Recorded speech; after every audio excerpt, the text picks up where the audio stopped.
Olá, estamos aqui com mais um programa Mesa com Simone Braça. E hoje nós vamos estar falando de um tema tremendo, 15 anos da Lei Maria da Penha. O que a Bíblia tem a ver com isso? Como assim a Bíblia é um livro sagrado que foi escrito há milhões de anos atrás e ela se contextualiza com esse tema? Sim, se você tem a Bíblia aí, pode ler, você vai conferir no livro de Salmos, no verso 11, olha aqui, e no versículo 5, que diz o seguinte: o Senhor prova o justo, mas a sua alma aborrece o homem que ama a violência. Olha que tremendo. O Senhor é Deus, né? Prova o justo, mas a sua alma aborrece, ou seja, Deus está aqui dizendo que ele aborrece, a alma dele aborrece ao homem que ama a violência. Então, eu tenho base aqui na Bíblia que Deus que fez o homem, criou o homem à sua imagem, à sua semelhança. Gênesis 1, 27 diz que Deus criou o homem à sua imagem e semelhança, criou o homem e a mulher. Então, no livro de Salmos, eu encontro o salmista dizer aqui, cara, tremendo, a Bíblia é tremenda. Quando eu vejo aqui a Bíblia dizer que Deus, ele ama o justo, mas a alma dele, ou seja, ele fica entristecido. O sentimento, Deus tem sentimentos. E ele diz, olha, eu aborreço, eu abomino o homem que pratica violência.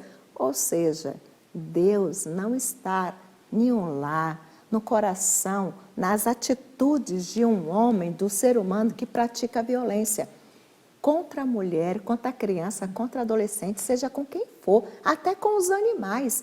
Nós não podemos dizer que Deus está no meio disso.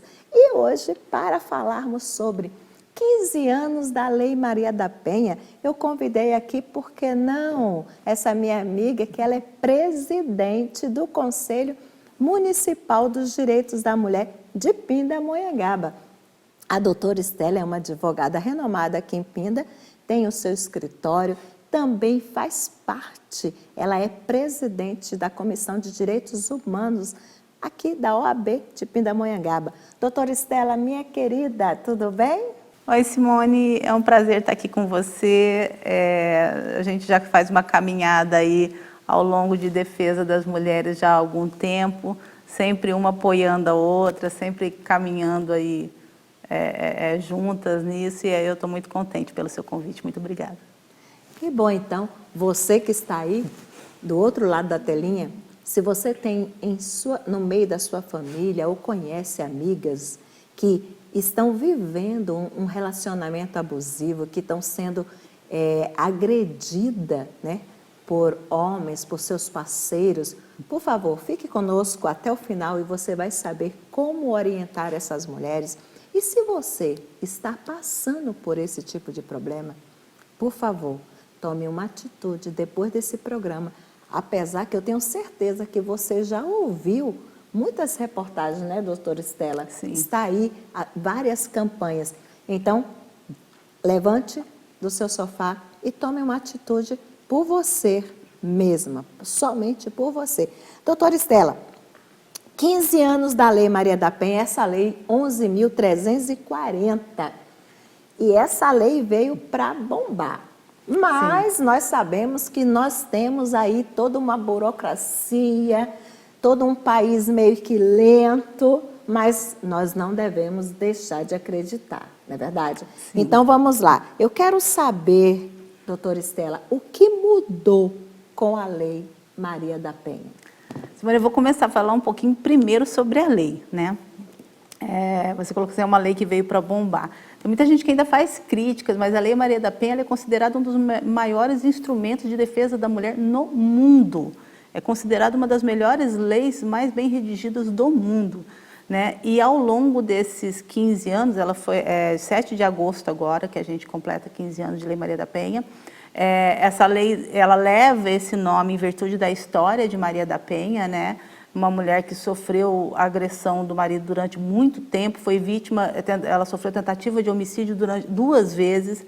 E como no Brasil, como você bem colocou, não havia essa defesa, não havia uma atitude severa com relação a isso, e ele não era punido de uma forma adequada, então isso fez com que o Brasil fosse denunciado na Corte Internacional de Direitos Humanos, e a partir daí ele teve que fazer um instrumento que realmente defendesse as mulheres, né? A vida de mulher, a agressão à mulher, ela não pode significar uma cesta básica. Ela não pode uma mulher ser agredida e ela buscar ajuda e a pessoa ser condenada a uma cesta básica, a um valor ínfimo, pequeno, né? A gente está falando de algo muito sério e estrutural, que já vem trazido há muito tempo. Então, assim, e aí veio esse instrumento magnífico, que é a Lei Maria da Penha, e que ao longo desses 15 anos foram sofrendo várias alterações, né? Assim, sempre num aprimoramento. No último ano, bastante alterações mesmo, e, enfim. E a gente pode colocar aí a agravante com relação a quando a mulher tem algum tipo de deficiência, né?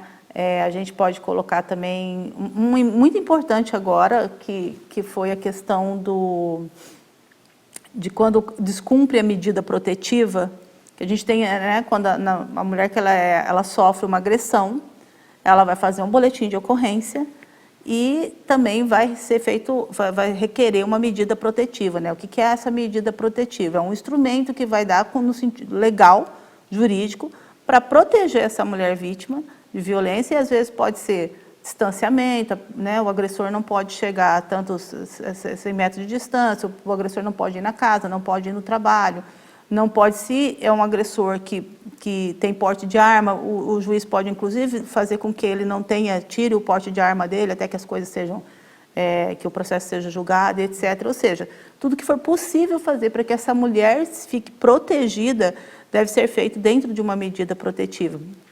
E agora o que tem é, quando se descumpre essa medida protetiva, existe agora um tipo penal específico, né, previsto em lei, um crime previsto em lei, que é o descumprimento de medida protetiva.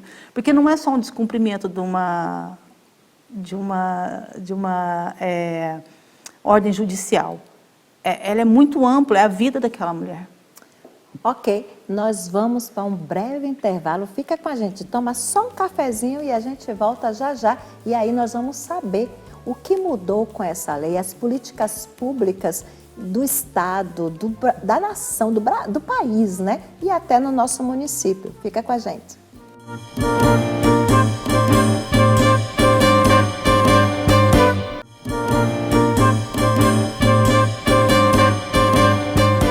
De volta aqui, e nós estamos com a doutora Estela, que é presidente do Conselho Municipal dos Direitos da Mulher de Pindamonhangaba e também é presidente da Comissão de Direitos Humanos da OAB de Pindamonhangaba.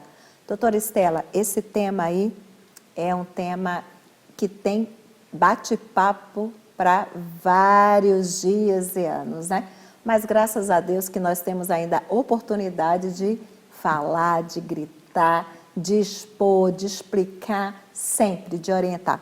Então, nós vamos lá, 15 anos da Lei Maria da Penha, doutora Estela, quais as políticas públicas, o que essas mulheres, onde elas podem se agarrar, socorrer.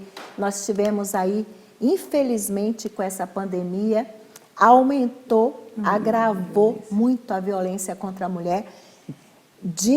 Pesquisas dizem que hoje no Brasil, a cada 1 minuto, uma mulher está sendo morta e sendo vítima do feminicídio ou de uma violência. Nós temos aí casos, infelizmente, em todas as classes sociais. Sim. E no meio dos artistas está uma vergonha. É uma vergonha, infelizmente, porque são formadores de opiniões, são youtubers, são cantores, são jogadores, e que influencia muitos. Mas nós estamos aí, e tanto em todas as esferas, né? A gente vê essa violência contra a mulher. Então, quais as políticas públicas, o que essa lei tem, o que a lei tem contribuído, colaborado, e é motivo, sim, para celebrar os 15 anos da Lei Maria da Penha. É isso, doutora Estela? Sim, é motivo para celebrar. Tem até uma discussão a respeito disso, mas é motivo para celebrar. Nós como mulheres gostaríamos assim que ela não precisasse existir, né? Essa é a verdade. Nós gostaríamos que ela não precisasse existir, porque a existência dela significa esse alto número, né, de casos. Então, assim, e como você bem colocou aqui, com a pandemia nós tivemos um agravamento enorme da situação da violência contra a mulher. Por quê? Porque várias dessas mulheres ficaram muito tempo juntas com os seus agressores, e a mulher, ela busca ajuda. Você está falando de políticas públicas e a gente vai colocar assim, toda uma cadeia aí, mas muitas dessas mulheres, elas não querem ou elas temem ir até uma delegacia, elas têm medo de ir até a delegacia, elas têm medo de não serem ouvidas, elas têm medo de passarem um constrangimento, e às vezes é ali numa aula de artesanato, numa aula de ginástica num centro comunitário, que essa mulher, dentro da igreja, que essa mulher vai se abrir com alguém a quem ela realmente confia. Ela normalmente é alguém muito próximo para onde essa mulher começa essa busca por ajuda. Por isso a importância do micro e do macro, né? De políticas públicas grandes, mas é uma importância também para aquilo que que às vezes parece pequeno, parece que não funciona, e funciona. Eu estou colocando essa questão aqui porque eu ouvi isso muito de algumas mulheres. Você colocou aí também a questão dos artistas, né? A gente teve aí recentemente um caso que chocou a todos nós. A gente, quando viu aquela cena, eu chorei muito depois que eu assisti o vídeo, porque é realmente assustador. E você veja que, às vezes, quanto mais, colocar assim, as mulheres que a gente chama, né, classe alta, né, assim, ou da alta sociedade, digamos assim, elas às vezes até demoram um pouco mais até para buscar ajuda, porque tem toda essa questão do status social, que a exposição delas é muito maior, né, uma exposição midiática e tal. Mas assim, a lei, ela traz essa atenção para esse problema. E aí a gente tem a Delegacia das Mulheres, é uma delegacia especializada no tratamento da situação da mulher. Então, assim, é uma delegacia onde a mulher deve ser acolhida, deve ser ouvida com o máximo de cuidado e deve se sentir protegida.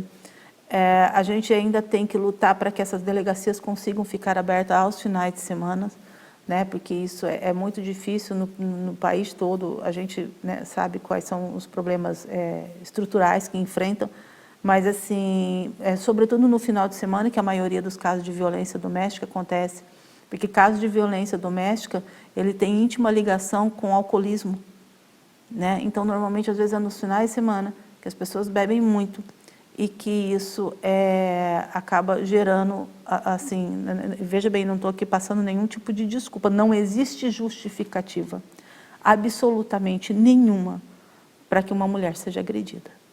Não existe, qualquer que seja.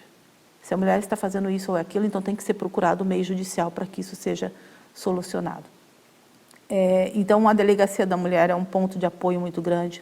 A gente tem o 180, onde é feita a denúncia. Essa denúncia vai para Brasília, e de Brasília ela chega a todo lugar do país. Elas são denúncias que são feitas, você pode fazer anonimamente, você fica em segurança. Às vezes você pode pedir também informação ali. Então, às vezes você pode ir para você, mas você pode, eu tenho uma amiga e não sei como solucionar isso. Ela está passando por isso, eu não sei o que fazer por ela, o que eu posso fazer por ela. Além de encorajá-la, o que mais eu posso fazer por ela? Você pode buscar informações que às vezes aquela mulher não está com força e com condições de ir buscar, né? Então, e a gente tem também os conselhos municipais, a gente tem trabalhos importantes dentro da Defensoria Pública do Estado de São Paulo, principalmente. A gente tem trabalhos importantes dentro do Ministério Público do Estado de São Paulo, eu gosto de ressaltar, porque são pessoas assim que realmente colaboram, estão engajadas. A gente tem núcleo mulher em várias dessas instituições. E a gente precisa fazer com que essa gama de ajudas aí, elas fiquem interligadas de forma a ter uma proteção assim, realmente fechada da violência. Doutora Estela, você apresentou aí vários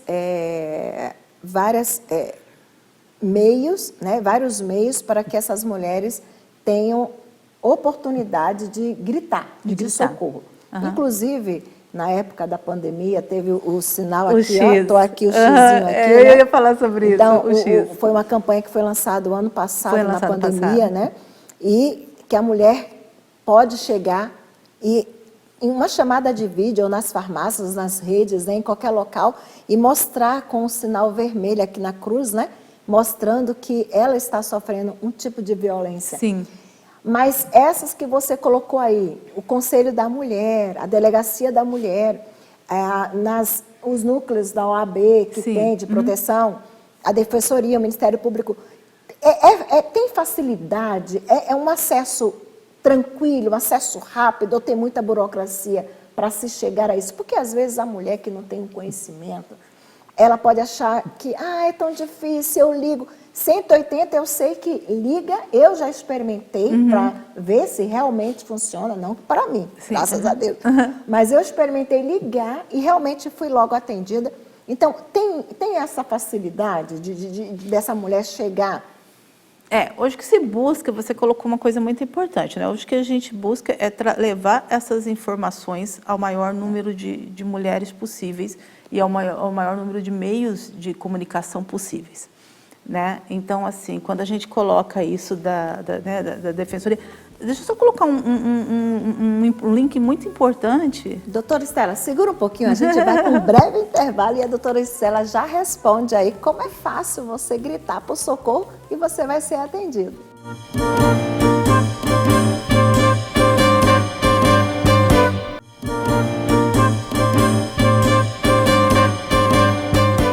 De volta aqui, vamos lá, você ficou criando aquela expectativa, é fácil ou não entrar em busca dessa ajuda, desse socorro, é só gritar e você vai ser atendida com certeza, hein, doutora Estela?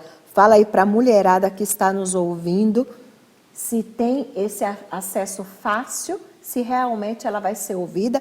E também eu já aproveito para a gente finalizar esse bloco aí com a última pergunta, que fale sobre o Conselho Municipal dos Direitos da Mulher aqui de Pindamonhangaba, o que o Conselho tem feito, o projeto para essa gestão, como é que está? Pode abrir aí o verbo.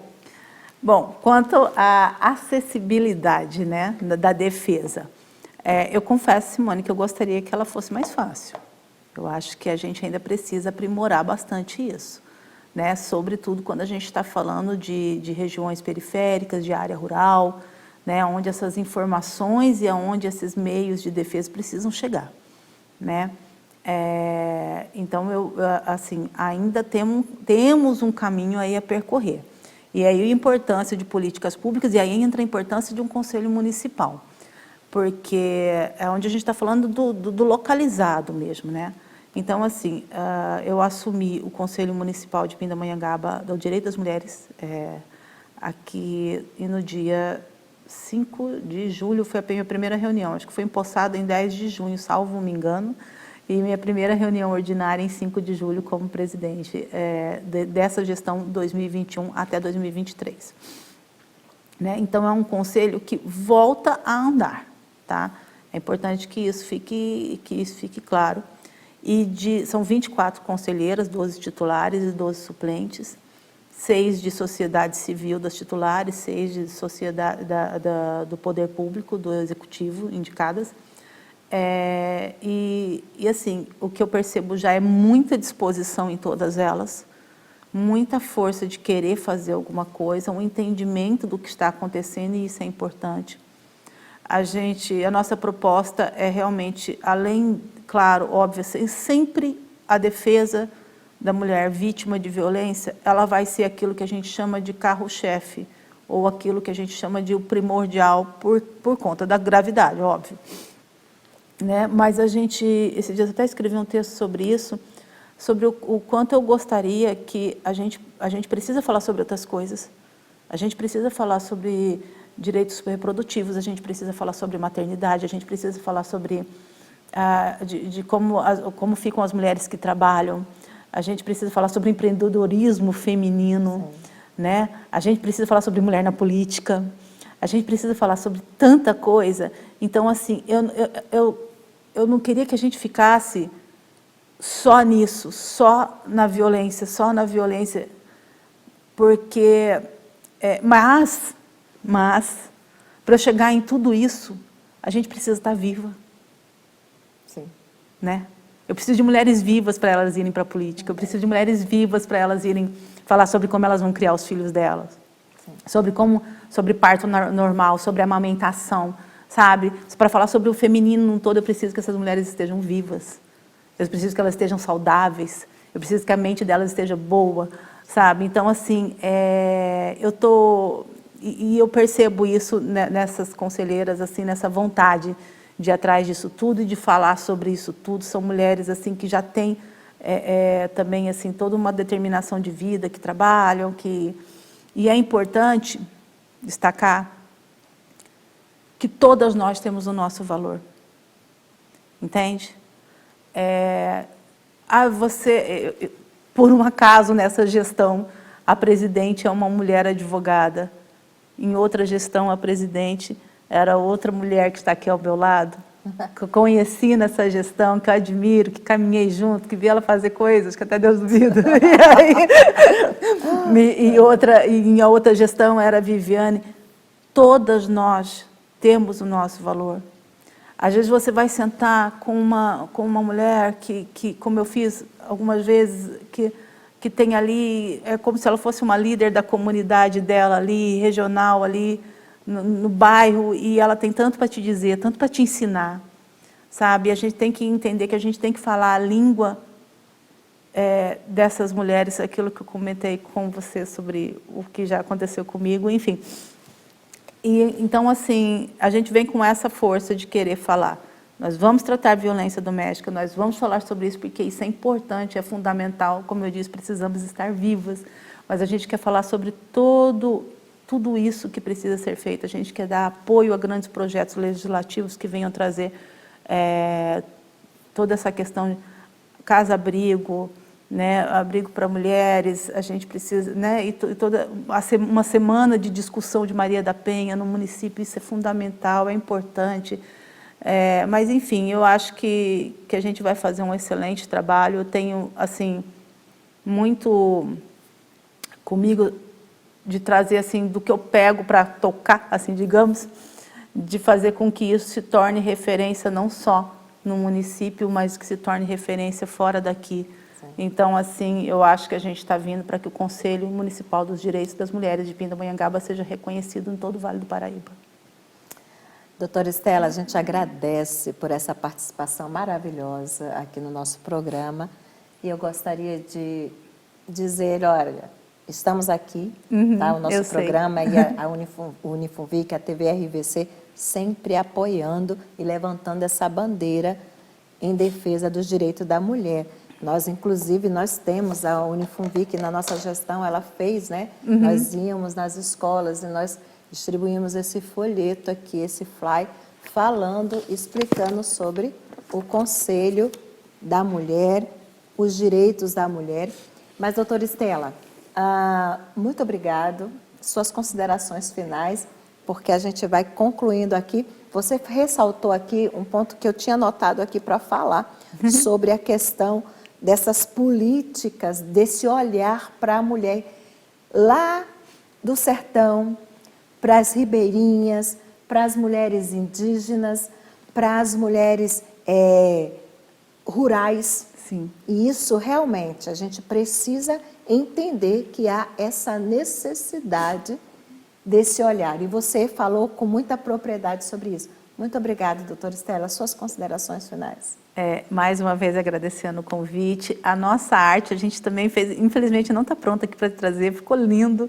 É um folder também totalmente explicativo, dizendo passo a passo o que é a violência e etc. E vai ser distribuído numa ação que nós vamos fazer no dia 7 de agosto, aqui para cravar os 15 anos da Lei Maria da Penha. Enfim, eu estou num momento muito feliz, Simone. Muito obrigada. Olha, como eu disse no início aqui, na palavra de Deus, no Salmo 11, no verso 5, está escrito aqui, ó, Deus, Ele aborrece, Ele abomina o homem violento. E eu já disse várias vezes, sempre que tem oportunidade, o que Deus uniu não separe o homem. Vamos colocar aí vamos parafrasear isso aí, vamos quebrar uma interpretação mal que interpretada. Parece um paradoxo. Olha só, sabe que foi realmente que Deus uniu esse relacionamento? Porque quando você começa a entrar com essa violência, Deus não está no meio da violência. Deus não está no coração de homem violento. Então você tem que dar um basta. Deus não ama o homem ou a mulher, mas aqui especificamente o homem que é violento. Teve recentemente um caso aí de um famoso que um outro saiu em defesa dele e disse, perdão, tem que perdoar. Ele estava com demônio. Para. O que o homem faz, Deus não se mete, demônio, não sou advogada do diabo aqui, tá? Então, Deus não está no meio da violência. Não vamos colocar Deus onde Ele não tem espaço, ou Ele não tem nada a ver com isso. Então, que você possa colocar um coração mais doce, mais amoroso e respeitar o outro. Respeitar essa mulher que está ao seu lado. Se não dá mais, separa. Cada um vai para o seu canto. Mas a violência, nada justifica a violência. Nada justifica a violência. Que Deus possa entrar no seu lar, na sua vida, no seu coração, que você possa confiar. Essa mulher que está com o coração ferido, que está com o coração machucado, levante sua cabeça. Tem muitas políticas públicas aí para você se reerguer, para você se renovar, para você colocar um basta, pegar, não vou dizer para você pegar a borracha e apagar, porque você não vai conseguir esquecer. Mas você vai restituir a sua vida, você vai recomeçar, volte a estudar, procure uma profissão, o empreendedorismo está aí, o Sebrae, todas as políticas públicas estão aí para você conseguir reconstruir, refazer sua vida. Deus abençoe a todos nós, em nome de Jesus. Eu agradeço a todos os nossos parceiros, a nossa intérprete, Kátia Moura. Muito obrigada por tudo.